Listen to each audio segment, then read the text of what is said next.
O primeiro desses dois que eu quero chamar aqui é um cara que é super ativo no mundo de tecnologia, de inovação aqui, de Alagoas, fundador de uma plataforma especializada em compras governamentais e tal. E ele vai falar sobre o quanto é importante entender os padrões dessas mudanças todas estão ocorrendo para a gente poder saber para onde está caminhando. Então eu quero muitas palmas para o prata da casa, Hugo Noah! Vontade.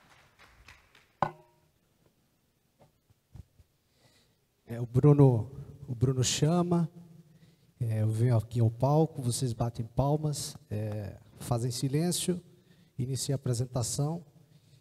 Essas são características que a gente acaba observando, mas dificilmente a gente para pensar sobre esses padrões, né, que nos levam a entender que a gente está diante de uma palestra ou qualquer acontecimento que a gente acabe convivendo, né, esteja incluso. Então, eu acho que uma parte fundamental para a gente poder entender todo esse processo de inovação é a gente conseguir identificar e observar, fazer uma leitura positiva do que são os padrões que nos levam a entender ou até identificar um problema para a gente conseguir chegar propor uma solução, né? Então, os padrões eles são fundamentais para a gente ter o que a gente chama de padrão de qualidade, que é a forma como a gente repete várias vezes um mesmo processo e consegue fazer de forma idêntica. Então, a sigla ISO, por exemplo, que é muito usada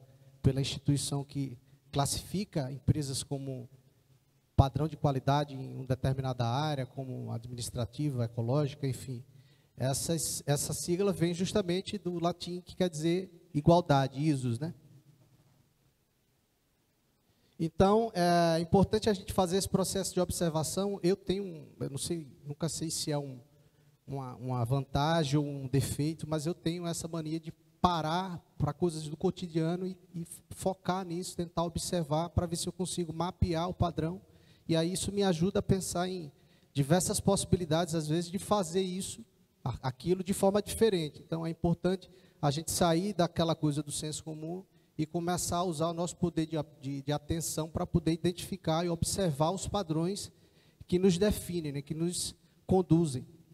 Então, a gente tem aí a evolução, a própria evolução da humanidade vem de um processo de observação climático, de observação do comportamento dos animais. Então, foi daí que a gente foi desenvolvendo a agricultura, dominando edificações, enfim, tudo isso está relacionado à nossa capacidade de fazer interpretação dos padrões, né? Muitas vezes esses comportamentos, tanto dos animais como climáticos, também acaba nos levando a um processo de migração, porque o externo acaba modificando o nosso dia a dia e a gente vai atrás de onde está indo, para onde está indo esses padrões, porque a gente já identificou que isso é importante, para a gente poder desenvolver essas habilidades que a gente domina, que eu falei dessa parte da agricultura, da edificação, enfim. Então, a gente, através do processo de observação, cria esse processo de migração também atrás dos padrões.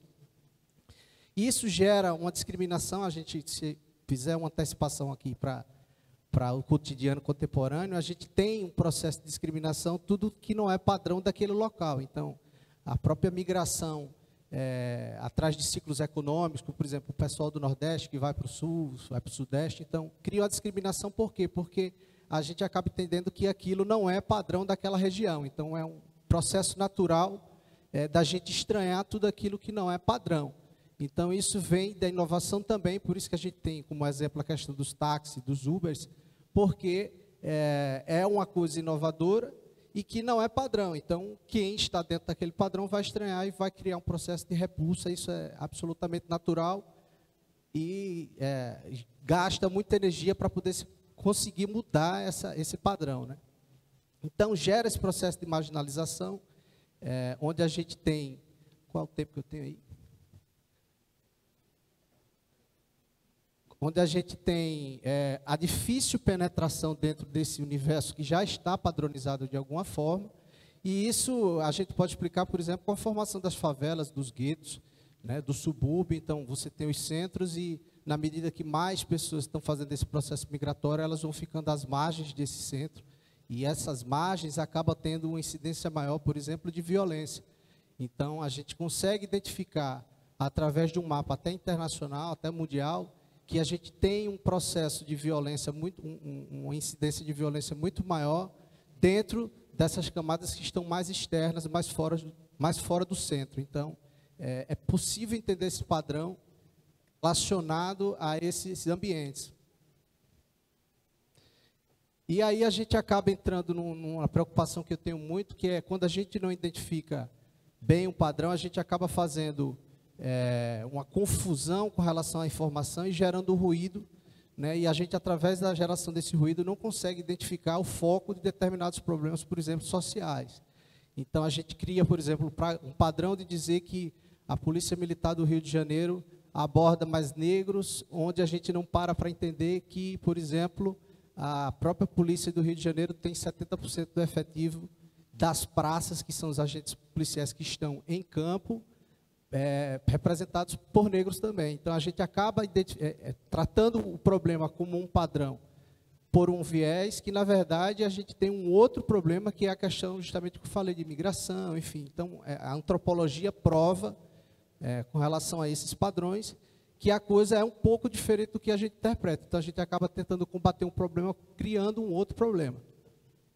E isso, quando a gente aumenta muito o espectro desse problema que deveria, do problema real, né? A gente está tentando combater o problema real e cria um outro problema. Quando a gente cria esse problema, gera um conformismo e as pessoas acabam achando que isso é comum.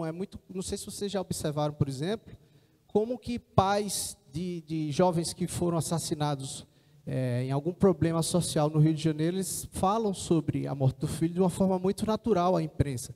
E aí você fica se perguntando, poxa, o cara acabou de perder um filho de uma forma trágica, por que ele está falando de uma forma tão natural como se fosse um acidente de trânsito? É porque o índice desse problema já se tornou um padrão que as pessoas já não têm mais aquele choque.